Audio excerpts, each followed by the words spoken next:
I'm thoroughly disgusted and disappointed by Tom's remark in part 3. To think he could say something like, "We were obviously rolling hard on drugs," regarding Sheena's response to Andy's question, after causing her so much pain in a decade-long romance. How cold and heartless can one be? It's a new low. Furthermore, it's utterly nonsensical considering last season he cited Ariana's sobriety as a reason for wanting to end things. Now, he's spinning a different tale about wanting to raise kids in his home with his new girlfriend, emphasizing her maternal qualities. It seems Tom expected Ariana to endure his appalling behavior as other women in his circle have with their partners, and he resents her deeply for leaving him immediately. He envies the leeway they've had in their relationships and resents that he couldn't manipulate Ariana into staying with him. His blatant admission about wanting to do drugs as bonding time last season underscores Ariana's compliance with his desires, while he offered nothing in return but betrayal. His comments about sex, jokes with Andy, and inappropriate remarks about others demonstrate his repulsiveness. That his best friend could defend him after hearing all this speaks volumes. I sincerely hope Ariana chooses not to return to a show with such toxic individuals. It's unfair to expect her to tolerate their presence. Furthermore, his habit of publicly stating the quiet bit instead of whispering it to Schwartz only reveals his ongoing attempt to antagonize and discredit Ariana. It's clear he's seeking a reaction because she refuses to engage, and he holds no sway in her new life. The crude remarks he made, including the one about lockjaw and the condom, were beyond revolting. Andy's laughter at each one was equally distasteful. Ultimately, it's evident that Tom only finds drugs exciting for women when it suits his narrative. Hello everyone, welcome back to my channel once again, Spill Chronicles. It's me, Ramona here. I hope everyone is having a wonderful day. Keep watching. So let's dive into today's video. However, isn't Ariana's boyfriend a perfect example of their relationship? He's there, holding her hand, protecting her, and allowing her to take her time. Then he let go, letting her have her moment. I adore this for her, and I must admit, it hits close to home for me since my husband is Asian and he's an amazing guy. Seeing her thriving, drama-free, with her partner in Fiji, I'm genuinely ecstatic for her. So, let's compare. On one hand, we have Ariana in Fiji, enjoying her time with her attractive partner and hosting a show. On the other hand, there's Tom. His now former best friend is spreading rumors that he and his girlfriend have a serious drug problem and are unstable. But what about the idea of watching the sunrise while under the influence of shrooms?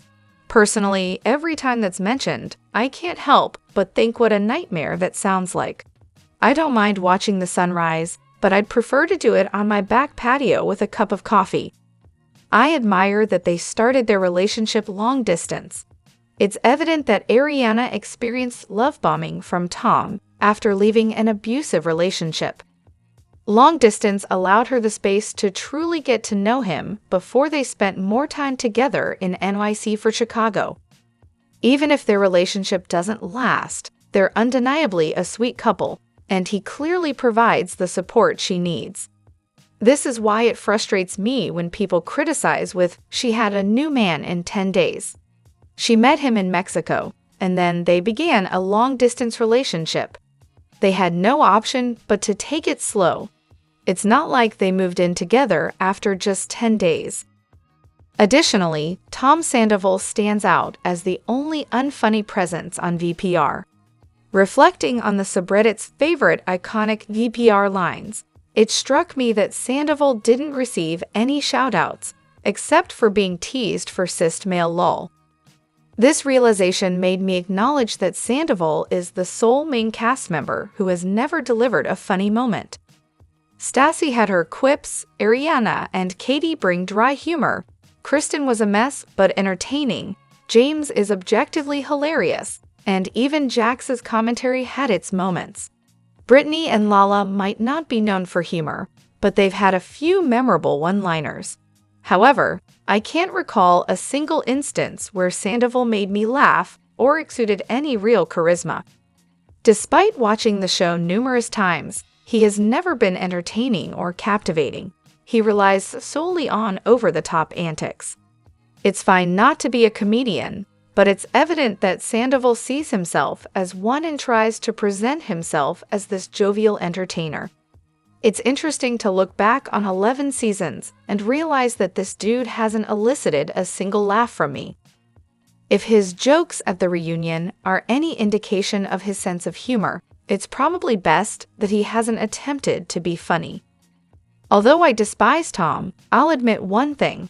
I burst out laughing during the surprise party scene for, I believe, Carter and Shay, where Sheena mentioned she hadn't thrown a surprise party before, and it cut to a confessional of Tom saying, "You still haven't." He found the penis flute funny, but the funniest part was watching it get broken. As someone with a rather immature, crass sense of humor, I've grown out of things like dick flutes and sex jokes. I might still giggle, but I don't let it define my entire personality.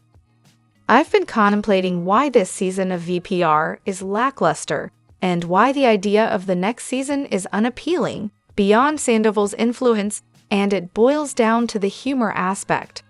Jax, Stassi, and certainly James used to make me genuinely LOL. The issue lies with the three most vocal individuals, Tom Sandoval, Lala, and Sheena. None of them are particularly funny. Tom tries too hard and comes off as unlikable.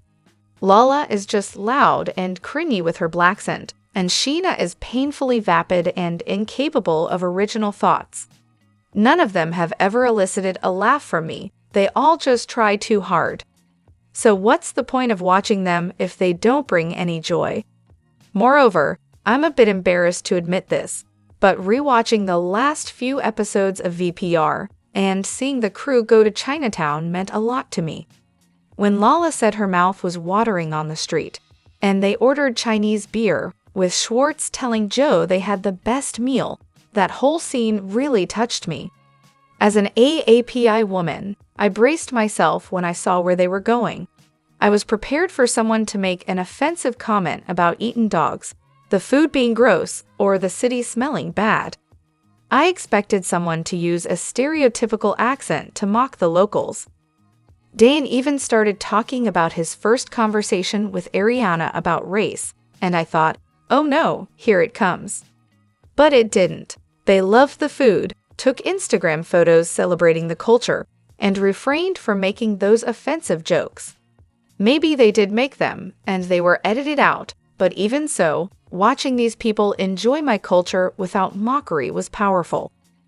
Growing up in a predominantly white town, this kind of representation would have completely changed how I felt about my own culture. Despite the shortcomings of the season's editing and production, they didn't resort to cheap shots at my culture. Perhaps somewhere, people who look like me will feel accepted. Someone might watch this and realize it's cool to eat dim sum and uncool to make racist jokes. Or maybe they won't even think about it. But at least they won't take away the notion that making those jokes is okay because they didn't see it on TV. And honestly, if you live in LA and find Asian or Mexican food weird in any way, you've probably already revealed yourself as a huge racist. On the other hand, Victoria responds to Billy's podcast, knowing that people will likely be upset about the Ariana situation. You can call me a drug-addicted psycho, but I want to make it clear, I did not touch Ariana's belongings. Ariana's aura seems indestructible right now. It's even rattled her ex's new girlfriend. I find it amusing that this girl, who supposedly doesn't care about social media, made 2 posts several hours apart. She could have simply gone on live and addressed the issue, but instead, she opted to ensure her statement passed muster with her publicist. And when we say publicist review, we mean Tom. Not unlike how Rachel had to vet her responses with Tom before the reunion and other interviews.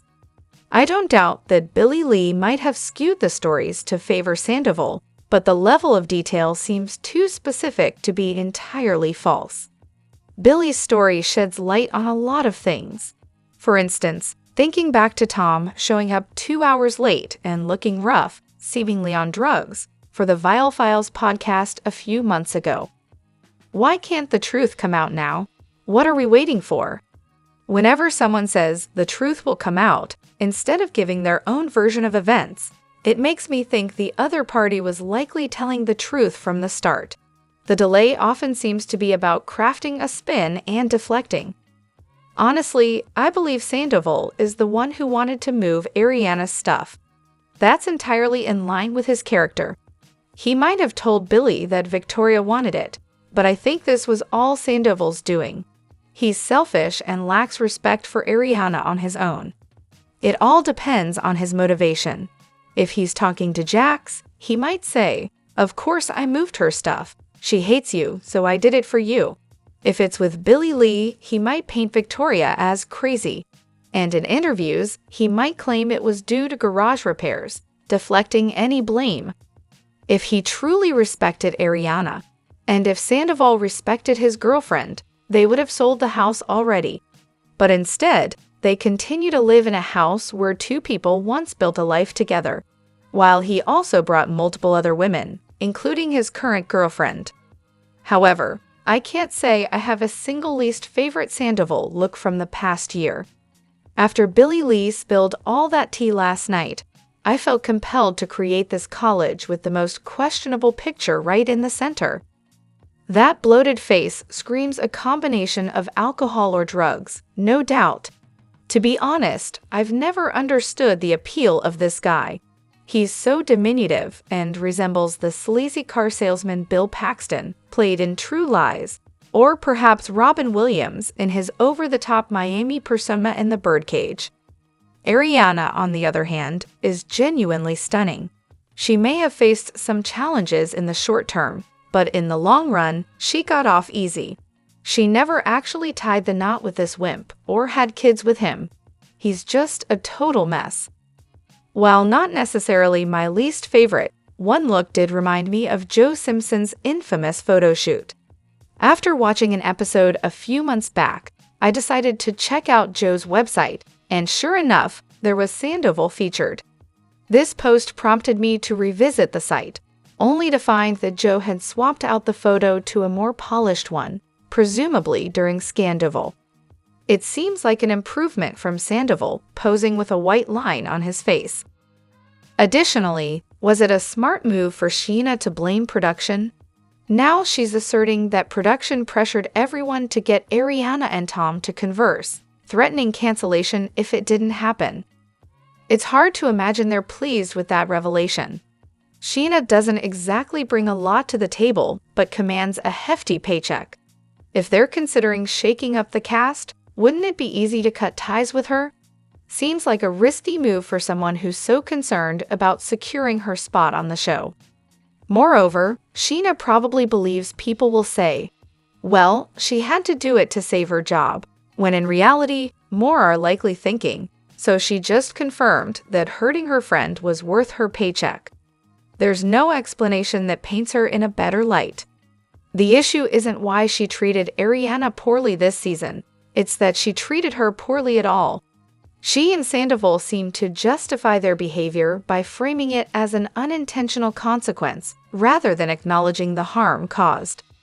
But that reasoning only applies to minor mishaps, not intentional hurt inflicted upon others for personal gain. Your intentions don't absolve you of responsibility when your choices hurt someone else. Cutting Scheana would be an easy cost-saving measure. She's not generating significant storylines, and her paycheck is among the highest. Plus, Sheena isn't a newcomer to reality TV. She should have known better than to fall for production's manipulation. She could have taken a page from Katie and James, providing entertainment without backstabbing Ariana. I suspect production gave her the green light to blame them to placate fans. They're likely trying to deflect blame onto the fans for the lackluster season. But this tactic might backfire, making Scheana and Lala look even worse. If they were genuinely fighting for Tom out of genuine belief in his worth, it would be somewhat redeemable. But Sheena's admission suggests she values money over years-long friendships, which doesn't align with the image she wants to portray. Moreover, I'm eagerly anticipating the filming break and the upcoming season, despite the negativity surrounding it. Here are a few predictions I have. Firstly, I foresee James facing serious repercussions for the allegations made by Kristen and Rachel. While I appreciate his rising star on the show, I don't believe he'll be able to escape these accusations unscathed. Despite attempts to dismiss the allegations and Andy's avoidance of addressing Sandoval's hints during the reunion, the issue will continue to simmer beneath the surface. Secondly, I predict that Lala will feel less pressure from production to act as the mediator between Sandoval, Ariana, and the rest of the group. Instead, I envision her embracing her role as a mother, which will be a refreshing change to see. Since we haven't been able to witness her motherhood journey with Ocean, it'll be a welcome sight to witness her post-pregnancy and fully immersed in mommy mode. It shouldn't solely be Lala's responsibility to drive storylines. These are just a couple of predictions I have for the upcoming season. It'll be interesting to see how everything unfolds. Drop your thoughts in the comment section below. Do you agree or disagree? Don't forget to like, subscribe, and hit the notification bell for more updates. Your opinions matter, and I will see you in the next video. Thank you.